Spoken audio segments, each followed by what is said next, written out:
Bom, pessoal, nós estamos de volta. Primeiro, agradecendo a você pela sua participação aqui no canal 8, programa Mais Cidadão. Sempre preocupado com você, com as suas indagações, com as coisas importantes do cotidiano da nossa vida. Hoje nós estamos falando com a doutora Andréa Coelho Bontorim, ela que é dentista especializada na parte estética relativamente ao dentista e também toda a parte orofacial. E ela estava nos explicando sobre quais são os procedimentos para fazer com que a pessoa se sinta melhor, ou resolva um problema de saúde, ou resolva um problema estético, que deixa a pessoa muito mais feliz com a sua própria aparência. Doutora Andréa, eu queria saber, esses procedimentos que você colocou aqui para nós, eles têm quanto tempo de duração? Vamos dizer, quando fala assim, uma pessoa colocou botox e tal, quanto tempo dura essa intervenção? Falando do botox, da toxina botulínica, a gente vai ter uma duração de 4 a 6 meses.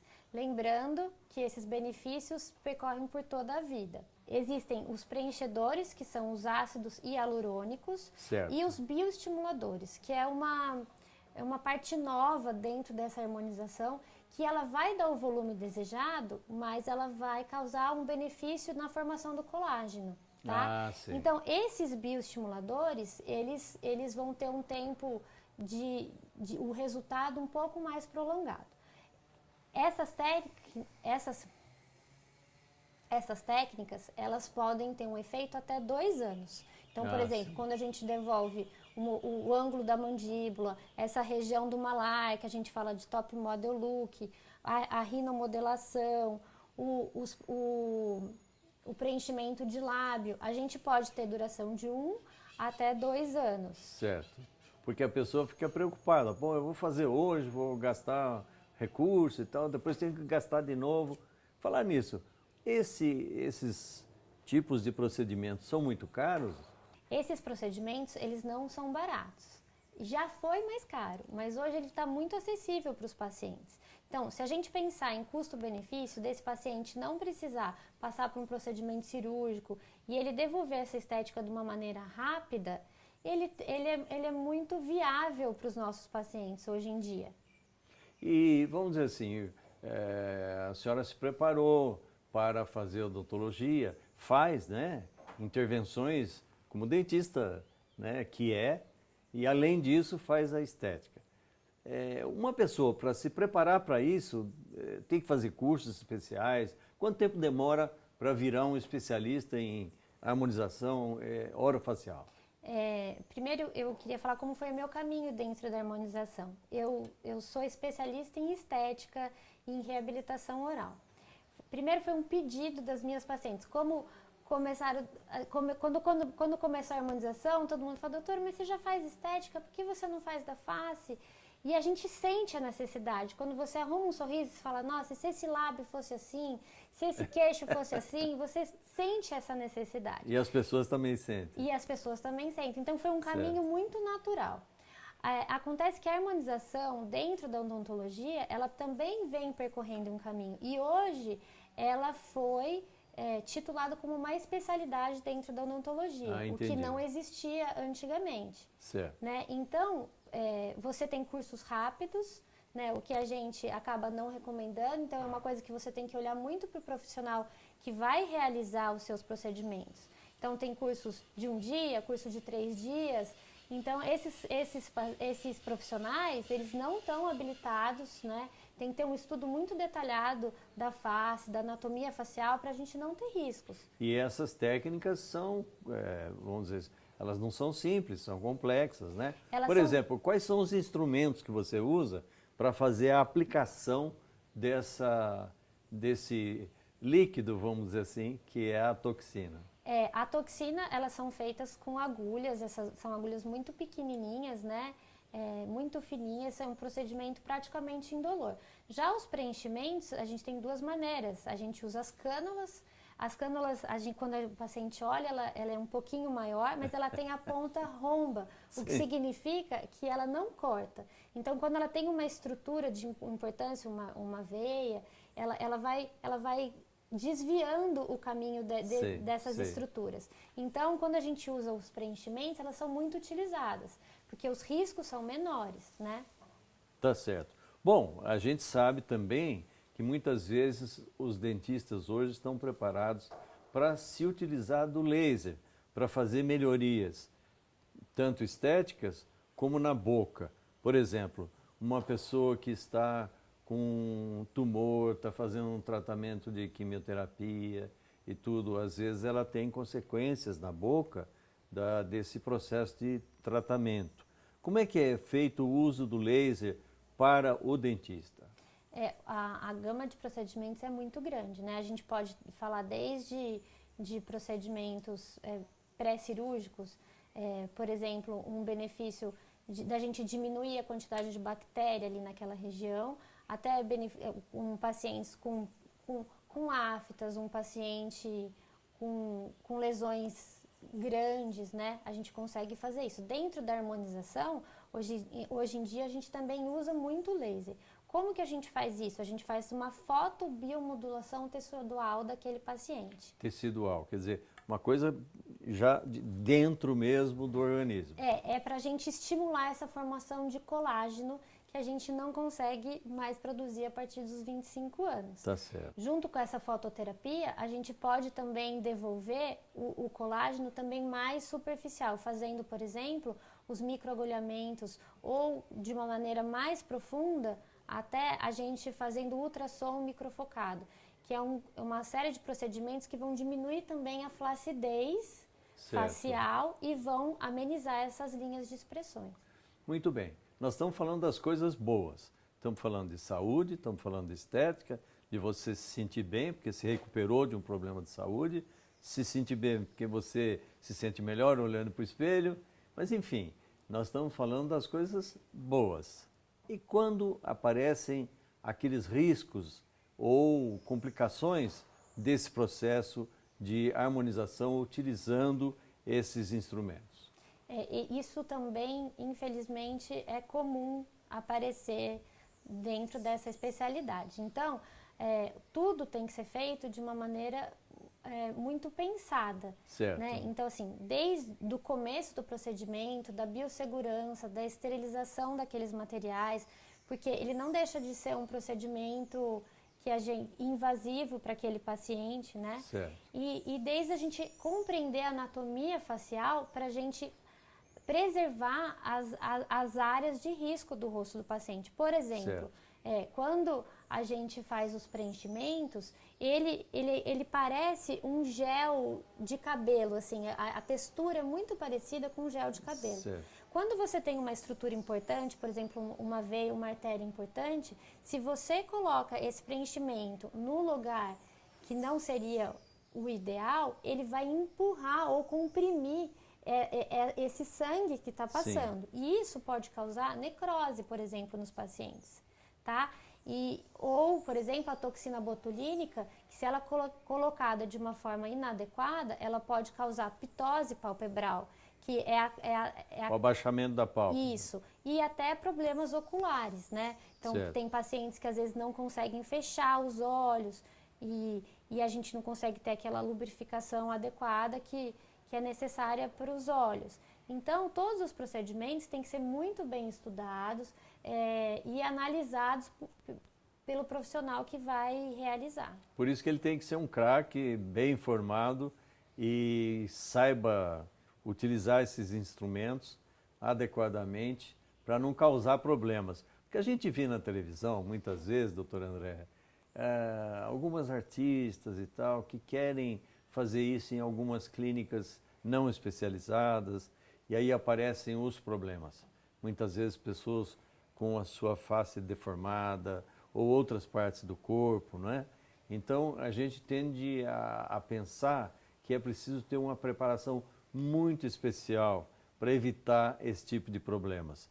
Quando você recebe um paciente, uma criança, uma pessoa idosa, como é que você olha e analisa e quais os procedimentos de cuidados que você tem que ter para que não ocorram esses problemas?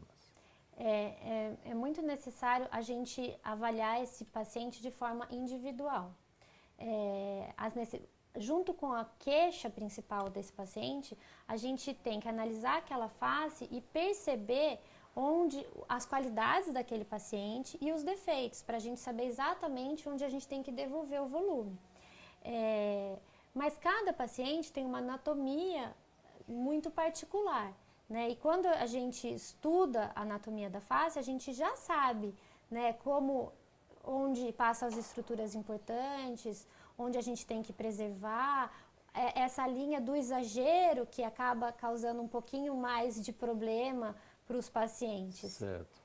Bom, nós estamos falando de pessoas talvez com mais idade que se preocupam com a sua estética. Querem melhorar, querem se sentir mais à vontade e tal. Querem olhar no espelho e dizer assim, puxa vida, hoje alguém vai falar para mim que eu tenho 10 anos a menos. Eu vou ficar muito satisfeito, não vou? Não que você tenha que ter vaidade exagerada, nada disso. Mas você se sentir bem com a sua pele, com a harmonia da sua face, é algo importante. As pessoas mais jovens também procuram esse procedimento? Elas procuram muito esses procedimentos, até porque esse benefício da gente envelhecer diferente, ela acaba sendo uma prevenção, né? A gente trabalha com procedimentos que a gente consegue prevenir. Então, por exemplo, o que é a ruga, né? A ruga, existem 2 tipos de ruga. Existem as rugas, que são as rugas estáticas, que são aquelas que elas já estão, quando a gente olha para a pessoa, a gente já vê aquela ruga marcada. E tem essas rugas da expressão, que é quando você fala, quando você se movimenta, elas se formam. Quando a gente consegue, quando a gente entra com esses procedimentos, a gente consegue que essa ruga estática não se torne... Quando a gente entra com esses procedimentos, a gente consegue que essas rugas dinâmicas, que são naturais da nossa face, não se tornem essas rugas estáticas. Porque é como... Não fiquem para sempre. Para sempre. Assim, eu explico para os pacientes que é como um papel que a gente dobra. Se a gente dobra um papel, você pode depois abrir esse papel... Você pode passar ferro, você pode fazer o que você quiser. Aquela linha, ela não vai sair. Aquela linha não sai. Então, assim, o objetivo é que essa ruga, que seja essa ruga do movimento, não torne essa ruga estática. Então, os pacientes, quanto antes eles começarem, a chance disso acontecer é muito maior.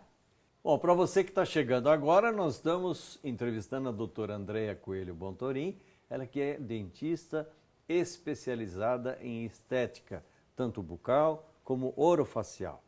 Nós estamos falando sobre procedimentos para aliviar rugas, expressões do rosto, evitar que apareçam sinais de envelhecimento. Isso vale para os jovens, como ela disse, vale para as pessoas mais idosas e aqueles que precisam resolver problemas de saúde com a aplicação de laser, por exemplo, ou outros procedimentos. Eu queria resumir para o pessoal aqui. Quais são, então, os procedimentos todos que você pode fazer para atender esses objetivos de melhorar a estética facial? Olha, então vamos listar aqui os procedimentos mais procurados e o que a gente mais usa nos nossos pacientes. A gente pode pensar nos preenchedores, que a gente vai dividir entre os ácidos hialurônicos e os bioestimuladores. O preenchedor para quê? O preenchedor, ele vai dar volume àquela face. Então, ele vai amenizar as linhas mais profundas, como ele vai devolver o volume labial, no queixo, esse ângulo da mandíbula, a região do malar. Sim. Tá? Então, esses são os preenchedores. Esses são os preenchedores. Além desses, quais mais? Existem os bioestimuladores. Os bioestimuladores, eles vão dar um volume, mas num segundo momento. Porque ele vai dar o volume através da formação de colágeno. Sim. Tá? Então, nós temos a toxina botulínica, nós temos a bichectomia, que vai diminuir... Bichectomia. Nós temos a bichectomia, que é a remoção dessa bola de Michat, que vai evidenciar mais esse ângulo, né? Para pacientes também, além de uma forma estética, ela vai diminuir aqueles pacientes que mordem a bochecha, que tem isso com uma certa frequência. A lipo de papada. O que é a lipo de papada? Muitas vezes a pessoa tem aquela papada, tal, comeu um pouco demais e tal, e acaba, ou por questões genéticas e tudo, acaba tendo a papada. Como é que diminui essa expressão? A lipo de papada é um procedimento, é uma enzima, né, que a gente coloca com um procedimento muito simples nessa região, que vai diminuir a gordura dessa região, né? É um processo que é feito entre 3 a 4 sessões, mas que não é necessário o paciente passar por um procedimento cirúrgico, por exemplo, como uma lipoaspiração. Sim. É um procedimento mais... Tá certo. Um procedimento com um pouco mais de riscos, né? Tá certo. Bom, a gente está falando aqui de uma série de procedimentos e eu imagino que às vezes as pessoas possam estar pensando, isso eu tenho que ir num hospital, eu tenho que ir numa clínica especializada, o que eu tenho que fazer? Aonde você faz esses procedimentos? Olha, todos os procedimentos são realizados no consultório mesmo, né? É claro que existe uma sala especial, a gente pensa na esterilização, na biossegurança, mas os procedimentos são simples, são seguros se feito de forma pensada e estudada e tem um resultado muito satisfatório para esses pacientes. Tá muito bem. Bom, para resumir, nós estamos, infelizmente, no final do programa. A gente queria lhe agradecer muito por ter dado essas informações, por participar do programa Mais Cidadão no Canal 8. Eu tenho certeza que muita gente aproveitou os ensinamentos e todas as novidades nesse processo de harmonização orofacial. Eu tenho certeza que todo mundo aproveitou demais as informações aqui apresentadas por você em relação à estética orofacial. As suas observações finais para que o nosso público possa, então, talvez verificar como que ele pode se submeter a um tratamento como esse e melhorar a sua condição. Eu queria agradecer também o convite. Eu fiquei muito feliz com o seu convite. Eu gostaria de falar para os telespectadores que é muito possível a gente ter uma estética, tanto assim, uma estética oral quanto facial, muito equilibrada, com segurança e naturalidade. Pedir sempre para as pessoas procurarem profissionais que sejam aptos a fazer isso com segurança. E falar que a construção de uma face, ela é feita pouco a pouco, então a gente não precisa colocar todos os preenchedores e fazer tudo isso em um único só momento. Tá certo. A gente pode construir essa face pouco a pouco, até esse paciente ficar satisfeito com a sua autoestima e devolvendo a função e o equilíbrio necessário para todo esse sistema facial. Bom, eu que agradeço, um grande abraço a você, um abraço a você que nos assiste, obrigado pela sua participação.